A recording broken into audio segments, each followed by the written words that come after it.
Anda kembali bergabung bersama kami di program Tokoh Kita dan kita akan melanjutkan perbincangan kita bersama dengan Gubernur Jawa Timur, Ibu Khofifah Indar Parawansa. Bu Khofifah, kalau kita berbicara mengenai masalah pandemi ini juga harus ada kerjasama daripada masyarakat ya Bu ya. Tidak hanya pihak BNPB, PMI, kemudian pemerintah daerah setempat harus bersinergi semuanya, tapi juga harus ada dari masyarakat kesadaran untuk melindungi diri sendiri.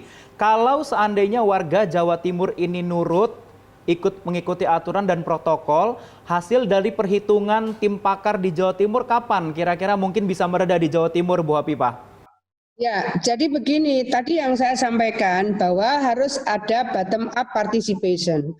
Role modelnya, prototipenya, manualnya itu sudah siap dengan sangat baik dari Malang Raya berbasis RW yang tadi saya sampaikan. Ini mereka tidak hanya sekedar untuk menjaga kedisiplinan diri dan tetangga kanan kiri, tapi sampai dengan format lumbung pangan. Rata mereka punya lumbung pangan. Ini Malang Raya yang sudah direplikasi. Insya Allah banyak provinsi yang sudah mereplikat pola di Malang Raya. Sampai dengan mereka menyiapkan pangan, sayur, buah, dan seterusnya, mereka mencatat mereka kebutuhannya berapa tercatat oleh relawan sehingga insya Allah tidak akan berlebih karena tiap hari mereka tetap bisa mendapatkan support dari lumbung pangan. Nah, pada posisi ini jikalau misalnya sama-sama bisa menjaga kedisiplinan, ini kan masih belum ada nih vaksin COVID-19. Saya seringkali menyampaikan sebelum ditemukan vaksin COVID-19, maka vaksinnya adalah kedisiplinan itu sendiri. Maka vaksinnya adalah kepatuhan terhadap protokol kesehatan. Oleh karena itu harus dimulai dari diri kita masing-masing. Nah, pada posisi itu mereka yang bisa menjaga, mendisiplinkan diri dan tetangganya, ini akan menjadi kekuatan yang luar biasa untuk terus disemai gitu, untuk dijadikan role model bagi yang lain. Nah, ini harus dilihat ada klaster-klaster yang sangat potensial itu muncul dari kerumunan-kerumunan. Satu, yang potensial berkerumun adalah pasar tradisional. Nah, pasar tradisional ini kembali saya ingin menjadikan role model di Malang dan di Malang Raya. Kota Malang itu mereka punya 26 pasar tradisional. Semuanya sudah menggunakan pasar yang sudah pakai face shield yang jualan. Lalu jarak 1 meter juga kemarin saya sudah lihat, Bu. Kenapa? Kemarin juga saya sudah sempat lihat berita mereka juga melakukan perdagangan melalui jarak 1 meter. Itu saya bilang ini dari akhir Maret saya bilang. Akhir Maret itu saya bilang cobalah kita ini tidak mungkin minta masyarakat yang misalnya lagi belanja harus disuruh jaga jarak seluas pasar, maka yang memungkinkan adalah tokonya yang ganjil genap. Lapaknya yang ganjil genap ini dari akhir Maret saya bilang. Ketika lapak itu ganjil genap dengan sendirinya physical distancing itu akan terjaga. Itu dari akhir Maret, itu diikuti oleh Kota Malang, gitu. Nah, kemudian kira-kira 1 bulan lalu diikuti juga oleh Kabupaten Malang. Tapi awal yang mengikuti memang adalah Kota Malang. Jadi mereka sudah menggunakan pasar ganjil genap itu kira-kira awal April. Ketika akhir Maret saya menyampaikan itu. Nah, ternyata itu sesuatu yang possible gitu. Itu sesuatu yang dimungkinkan untuk diterapkan. Dan akhirnya kemudian Malang Raya sampai Batu sama menerapkan pasar ganjil genap.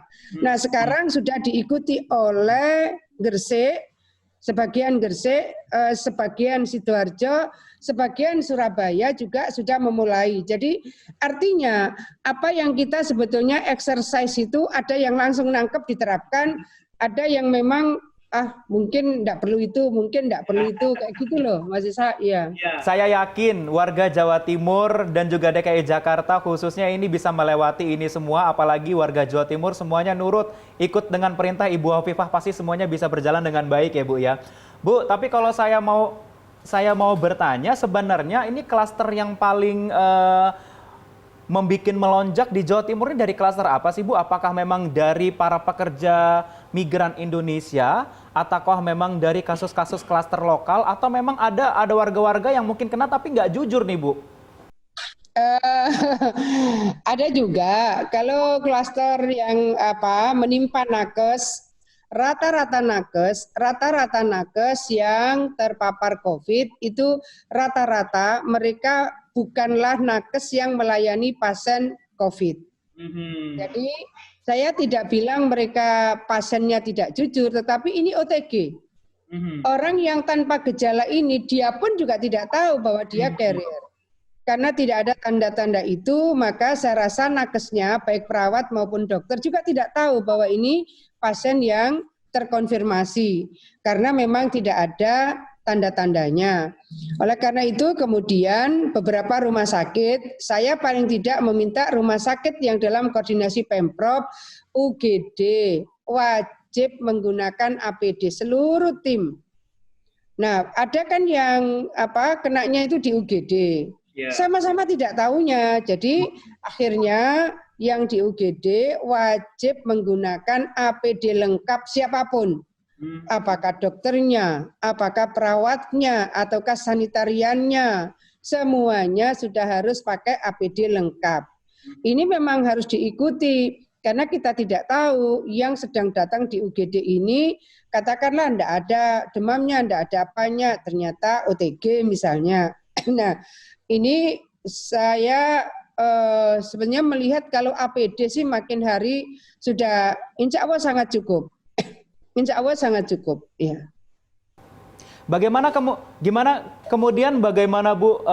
kita menanamkan stigma di masyarakat kalau memang bahwa penyakit ini bukan sebuah aib, Bu. Jadi sehingga akhirnya mereka memiliki kesadaran sendiri untuk mengecek, kemudian karena yang saya dengar ini di Jawa Timur bahkan sampai ke balita pun juga sudah mulai terkena ya, Bu ya. Ya, jadi kalau misalnya begini, awal itu kan anjurannya adalah isolasi mandiri atau isolasi di rumah. Saya dari awal, mungkin di antara tim di Pemprov, saya paling tidak setuju dari awal. Saya selalu sampaikan, kita ini jangan membayangkan bahwa warga kita semuanya punya ruang di mana kamarnya cukup. Semuanya punya halaman di mana mereka bisa mendapatkan ventilasi yang cukup. Misalnya ada rumah itu nggak sempat ada ventilasinya karena mepet-mepet dengan rumah tetangga. Ini saya berapa kali mengingatkan kepada termasuk tim dari Pemprov dan tim dari berbagai daerah. Maka dari Maret kita itu sudah menyiapkan BPSDM Pemprov di Surabaya. Itu bisa sampai 350 bed. Saya sudah cek di sana, ada jogging track-nya, ada danau, bahkan kita kasih ikan lele sampai 1 ton, supaya yang ada di situ kalau siang-siang mereka bisa mancing. Kemudian ada tempat nge-gym, ada tempat olahraga, karena ini memang BPSDM biasa dipakai untuk diklat nasional. Nah, itu yang saya bilang sudah dibawa saja ke sini. Karena sebetulnya ada kebutuhan misalnya yang kita lakukan di rumah sakit lapangan. Itu kebutuhannya misalnya adalah ada tempat ngopi mereka. Mereka bikin sendiri, mereka bikin mau coklat lah, mau kopi, mau teh, mereka bikin sendiri. Ada tenda khusus itu. Kemudian ada yang seperti kita lihat juga di Natuna, kemudian di Galang. Mereka kalau pagi mereka kita ajak olahraga. Suasana yang menjadikan mereka happy itu penting karena itu akan mendorong ketahanan tubuh, imunitas mereka.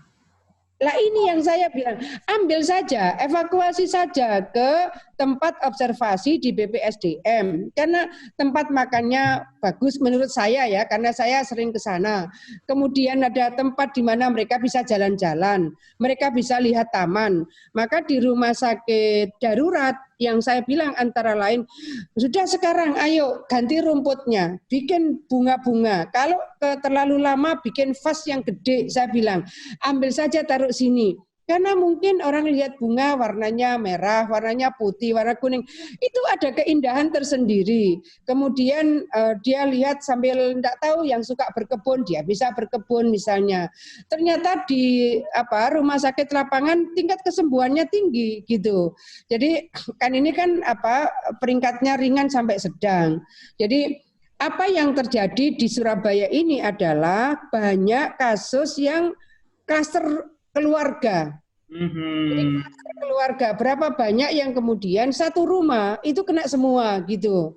Jadi ini yang memang harus terus-menerus, ini kan barang baru ya, maka antisipasinya, mitigasinya, kemungkinan intervensinya masih di dalam prediksi-prediksi. Tapi kalau memang karena membutuhkan imunitas yang tumbuh dengan baik, kasih suasana yang baik. Simple sebetulnya.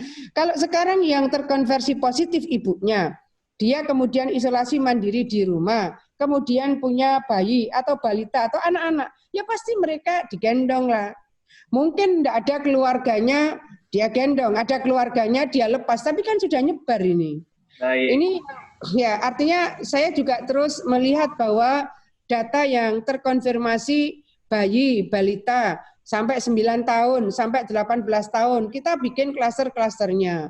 Nah pada posisi seperti ini memang kewaspadaan, kehati-hatian ini kan barang, enggak kok saya sehat-sehat saja misalnya. Merasa sehat, anaknya digendong. Merasa sehat, anaknya dimandiin. Merasa sehat, anaknya misalnya disuapin. Padahal di dalam tubuhnya ini sedang ada virus. Kapan dia ngomong, kemungkinan droplet. Nah akhirnya nyebarlah ke anak dan anggota keluarganya. Sangat banyak kasus di Surabaya ini berbasis keluarga. Baik, kita akan lanjutkan perbincangan kita bersama dengan Ibu Khofifah, tentunya usai jeda pariwara yang satu ini.